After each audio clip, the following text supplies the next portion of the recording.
Good morning, welcome to exam today. મિત્રો 23 December 2025 daily current affairs. છેલ્લે સુધી video સાથે બની રહેજો. કરંટ અફેર્સ ઇમ્પોર્ટન્ટ ટોપિક છે, દરેક એક્ઝામમાં પ્રશ્ન પૂછવામાં આવે છે. મિત્રો ટોપિક પર આવીએ. 23 ડિસેમ્બર, ક્વેશ્ચન નંબર 1 છે, હાલમાં વિશ્વ ધ્યાન દિવસ ક્યારે ઉજવવામાં આવ્યો? તો મિત્રો વાત થઈ છે આ વિશ્વ ધ્યાન દિવસની. એ દર વર્ષે 21 ડિસેમ્બરે મનાવવામાં આવે છે. વિશ્વ ધ્યાન દિવસ, જેને વિશ્વ ધ્યાન દિવસ તરીકે પણ ઓળખવામાં આવે છે, તે દર વર્ષે 21 ડિસેમ્બરે ઉજવવામાં આવે, જે સંયુક્ત રાષ્ટ્ર મહાસભા દ્વારા માનસિક અને શારીરિક સ્વાસ્થ્ય અને વૈશ્વિક શાંતિ માટે ધ્યાનના મહત્વ વિશે જાગૃતિ લાવવા માટે જાહેર કરવામાં આવ્યું. મિત્રો સેકન્ડ નંબર છે, હાલમાં યુરોપિયન યુનિયનએ કયા દેશ માટે 90 બિલિયનની લોન મંજૂર કરી છે? તો મિત્રો રાઈટ આન્સર છે આમાં યુક્રેન દેશ માટે. યુરોપિયન યુનિયને આગામી 2 વર્ષમાં યુક્રેનની લશ્કરી અને આર્થિક જરૂરિયાતોને પૂર્ણ કરવા માટે 690 બિલિયન યુરોના લોન પેકેજને મંજૂરી આપી. યુક્રેનનું કેપિટલ છે કીવ, કરન્સી છે યુક્રેનની હર્વિનિયા, પ્રેસિડેન્ટ છે વોલોડિમીર ઝેલેન્સ્કી. ક્વેશ્ચન નંબર 3 છે, હાલમાં BWF વર્લ્ડ ટૂર ફાઇનલ્સમાં સાત્વિક સાંઈરાજ અને ચિરાગ શેટ્ટીની ભારતીય પુરુષ ડબલની જોડીએ કયો મેડલ જીત્યો? તો મિત્રો એમણે જીત્યો છે bronze medal. 2025 BWF world tour ફાઇનલ્સમાં સાત્વિક સાંઈરાજ, રંકી રેડ્ડી અને ચિરાગ શેટ્ટીની ભારતીય પુરુષ ડબલ્સ જોડીએ બ્રોન્ઝ મેડલ જીત્યો છે. 4 નંબર છે, હાલમાં કોણે કચ્છના ધોરડો ખાતે સફેદ રણમાં રણ ઉત્સવ 2025નો ભવ્ય પ્રારંભ કરાવ્યો છે? તો અહીંયા પ્રશ્ન 2 બની ગયા. પહેલી વાત તો રણોત્સવનું આયોજન ક્યાં થાય છે? કચ્છના ધોરડો ખાતે, બરાબર. ધોરડો કચ્છ ખાતે થાય છે. અને પ્રારંભ કોણે કરાવ્યો? ભૂપેન્દ્ર પટેલે. હવે ડિટેલમાં માહિતી આપું તો આ વર્ષની થીમ છે વંદે માતરમ ગીતના 150 વર્ષ પૂર્ણ થવાના અવસરને ધ્યાનમાં રાખીને એકત્વ, એક દેશ, એક ગીત, એક ભાવના, આ થીમ છે. મિત્રો વિકાસ કાર્યોની વાત કરીએ તો મુખ્યમંત્રીએ લખપત કિલ્લો, તેરા હેરિટેજ વિલેજ અને ધોરડોના પ્રવાસન વિકાસ માટે 179 કરોડ રૂપિયાના પ્રોજેક્ટ્સનું લોકાર્પણ કર્યું. નવું આકર્ષણની વાત કરીએ તો ધોરડો ખાતે સરદાર વલ્લભભાઈ પટેલના અખંડ ભારતના વિઝનને સમર્પિત સરદાર સ્મૃતિ વનનું પણ લોકાર્પણ કરવામાં આવ્યું. વૈશ્વિક ઓળખની વાત કરીએ તો મુખ્યમંત્રીએ જણાવ્યું કે ધોરડોને UNWTO દ્વારા બેસ્ટ ટુરિઝમ વિલેજનો એવોર્ડ મળ્યો છે, જે વડાપ્રધાનના વિકાસ બી વિરાસત બી અભિગમને સાબિત કરે છે. ગત રણોત્સવમાં 10 લાખથી વધુ પ્રવાસીઓ આવ્યા હતા. વિદ્યાર્થી મિત્રો, આવનારી તમામ પરીક્ષાઓ માટે એક્ઝામ ટુડેનું લેટેસ્ટ 1 વર્ષનું કરંટ અફેર્સ, જેમાં તમને Olympic, Paralympic, Covid, IPL, GI tag, બદલાયા નામ, વર્તમાન પદાધિકારી, પુસ્તક લેખક, company CEO, brand ambassador award GK, sport GK, G20 summit, T20 world cup, FIFA world cup, election GK, Ayodhya GK, budget, champions trophy, IPL, પદ્મ awards, આવી રીતના topic wise current અફેર્સની PDF, છેલ્લા 1 વર્ષની latest monthly current અફેર્સની PDF, 10,000થી વધારે પ્રશ્નો, India Gujarat international લેવલનું પૂરું current affair. તો PDF માટે માત્ર 200 રૂપિયા 9510411961 પર ગૂગલ પે, ફોનપે, પેટીએમ કંઈ પણ કરો, સ્ક્રીનશોટ મોકલી આપો. 2 મિનિટમાં PDF મળી જશે. મિત્રો તમામ પરીક્ષાઓમાં 100% કરંટ અફેર આપણું પૂછાય છે. ઇન્ડિયા ગુજરાત ઇન્ટરનેશનલ લેવલનું પૂરું કરંટ અફેર આમાં આવી જશે. હાલમાં કયા દેશે બીજી વખત અંડર-19 એશિયા કપનો ખિતાબ જીત્યો? તો મિત્રો પાકિસ્તાને જીત્યો છે. પાકિસ્તાને બીજી વખત અંડર-19 એશિયા કપ જીત્યો છે. ટીમ ફાઇનલમાં ભારતને 191 રનથી હરાવ્યું હતું. સમીર મિન્હાસની શાનદાર ઇનિંગ્સના કારણે પાકિસ્તાને દુબઈમાં ICC એકેડમી ખાતે ભારત માટે 348 રનનો મોટો ટાર્ગેટ રાખ્યો. પાકિસ્તાનનું કેપિટલ છે ઇસ્લામાબાદ, કરન્સી છે રૂપી, PM છે શહેબાઝ શરીફ, પ્રેસિડેન્ટ છે આસિફ અલી જરદારી. 6 છે, હાલમાં કયા દેશે 21 ડિસેમ્બરને ચિંતન દિવસ તરીકે જાહેર કર્યો છે? તો મિત્રો રાઈટ આન્સર છે આમાં ઓસ્ટ્રેલિયા દેશે. ઓસ્ટ્રેલિયા દર વર્ષે 21 ડિસેમ્બરે ચિંતન દિવસ મનાવશે. મિત્રો ઓસ્ટ્રેલિયાનું કેપિટલ છે કેનબરા, કરન્સી છે ઓસ્ટ્રેલિયન ડોલર, PM છે એન્થની અલ્બનીઝ.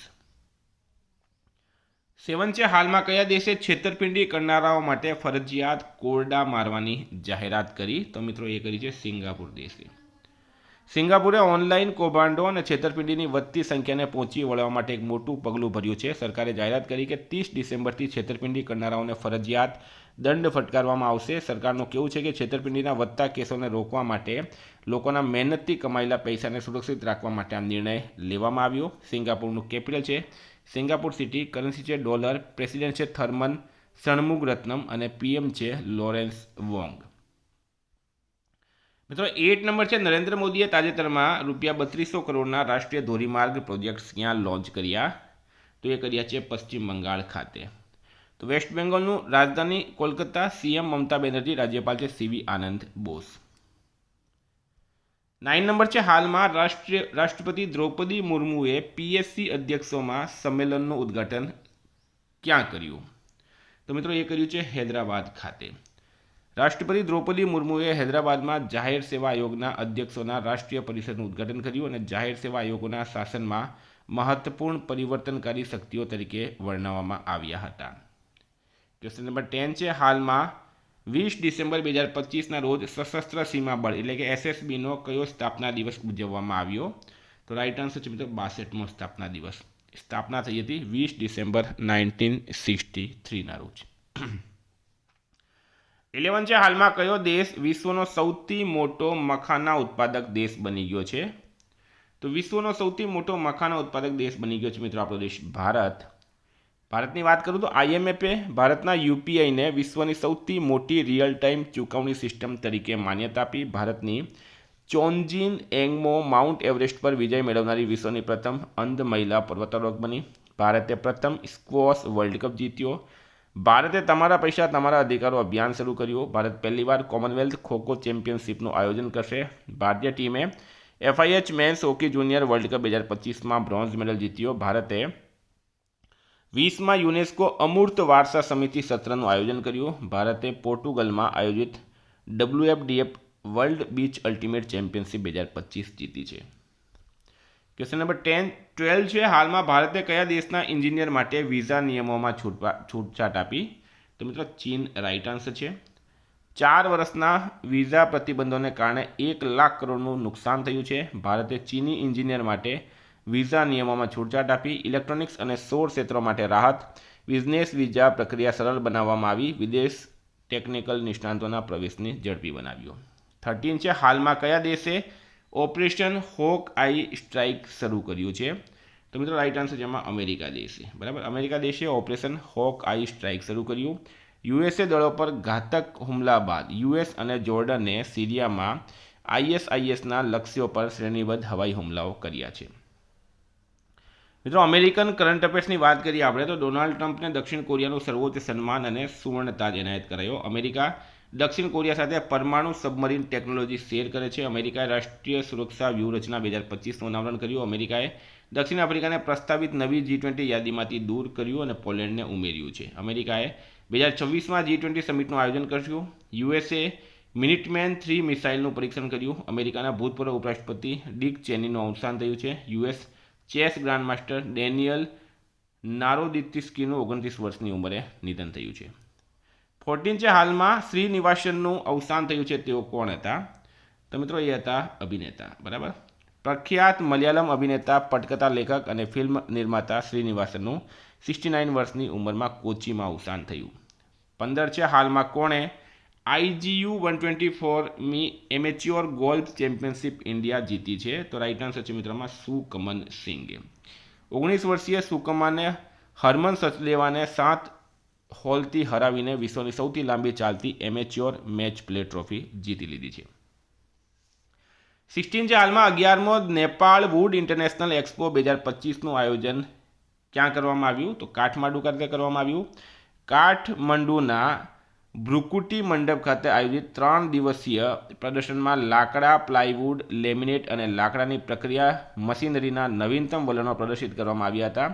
નેપાળ, ભારત, ચીન, મલેશિયા અને જર્મની સહિત 10 દેશોની 250+ કંપનીઓની ભાગીદારી સાથે એક્સપોએ નવીનતા, ટકાઉ વિકાસ અને વૈશ્વિક સહયોગને પ્રોત્સાહન આપ્યું હતું. 17 છે, હાલમાં કેન્દ્ર સરકારે BSF ભરતીમાં અગ્નિવીરો માટે કેટલા ટકા અનામતને મંજૂરી આપી? તો 50%. તો વિદ્યાર્થી મિત્રો આ છે કરંટ અફેર્સના પ્રશ્નો. વાત કરીએ રિવિઝનની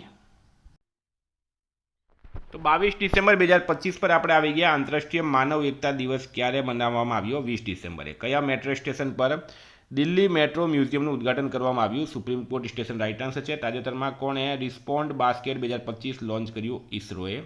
ગુજરાત વહીવટી સુધારણા પંચ GARCએ કેટલામો અહેવાલ મુખ્યમંત્રી ભૂપેન્દ્ર પટેલને સુપરત કર્યો? તો 6. હાલમાં ભારત અને કયા દેશે સંયુક્ત વેપાર અને રોકાણ સમિતિની રચના કરી? નેધરલેન્ડે. કયા દેશની ટીમે નાસા સ્પેસ એપ્સ ચેલેન્જમાં વૈશ્વિક ટોચનું સન્માન જીત્યું? ભારત રાઇટ આન્સર છે. કોના દ્વારા લખાયેલ પુસ્તક સલમાન ખાન ધ સુલતાનનો બોલિવૂડ પ્રકાશિત થયું? મોહર બસુ. હાલમાં કયા રાજ્યનો દરિયાકાંઠો વિસ્તાર વ્યૂહાત્મક દુર્લભ પૃથ્વી અયસ્ક હબ તરીકે ઉભરી આવ્યું? આંધ્રપ્રદેશ રાઇટ આન્સર છે. નરેન્દ્ર મોદીએ ગોપીનાથ બોરદોલઈ આંતરરાષ્ટ્રીય વિમાન મથકના નવા ટર્મિનલ બિલ્ડિંગનું ઉદ્ઘાટન કર્યું છે ગુવાહાટી ખાતે. હાલમાં કયા દેશે વિશ્વના પ્રથમ વાયરલેસ રેલ કાફલાનું પરીક્ષણ કર્યું? ચીને કર્યું છે. હાલમાં કયા દેશે ઔપચારિક રીતે ભારતને બ્રિક્સનું પ્રમુખ પદ સોંપ્યું? તો બ્રાઝિલ રાઇટ આન્સર છે. 13 છે. હાલમાં પીએમ મોદીએ WHO ગ્લોબલ સમિટમાં કયા પ્રખ્યાત ઔષધીય વનસ્પતિ પર સ્મારક ટપાલ ટિકિટ બહાર પાડી? અશ્વગંધા. હુરુન ઇન્ડિયા 2025 સ્વનિર્મિત અબજપતિઓમાં કોણ ટોચ પર રહ્યું છે? દીપેન્દ્ર ગોયલ. હાલમાં કયા સ્ટાર્ટઅપે સામાન્ય લોકો માટે એઆઈ કાનૂની એપ્લિકેશન્સ લોન્ચ કરી? તો લેઝિટ.ai. પ્રજાસત્તાક દિવસ 2025 પર ભારતના મુખ્ય મહેમાન કોણ બન્યા? ઉર્સુલા વોન ડેર લેયન, એન્ટોનિયો કોસ્ટા. 17 છે. હાલમાં કયા દેશના મિચી બેન્ટ હોસ અવકાશમાં જનાર પ્રથમ વ્હીલચેર યુઝર બનીને ઇતિહાસ રચશે? જર્મની. મિત્રો ગઈકાલે પ્રશ્ન પૂછાયું તાજેતરમાં એરટેલ ઇન્ડિયાના એમડી અને સીઈઓ કોણ બન્યા? બરાબર, એનો જવાબ હતો શાશ્વત શર્મા. આજનો પ્રશ્ન છે લોસર તહેવાર ક્યાં મનાવવામાં આવ્યો? તો મિત્રો એનો જવાબ તમારે કમેન્ટ બોક્સમાં જણાવવાનો. વિદ્યાર્થી મિત્રો વોટ્સએપ ટેલિગ્રામની લિંક ડિસ્ક્રિપ્શનમાં છે. પીડીએફ માટે 9510411961 પર કોન્ટેક્ટ કરો. Thank you. ફરી મળશું. જય હિન્દ, જય ભારત.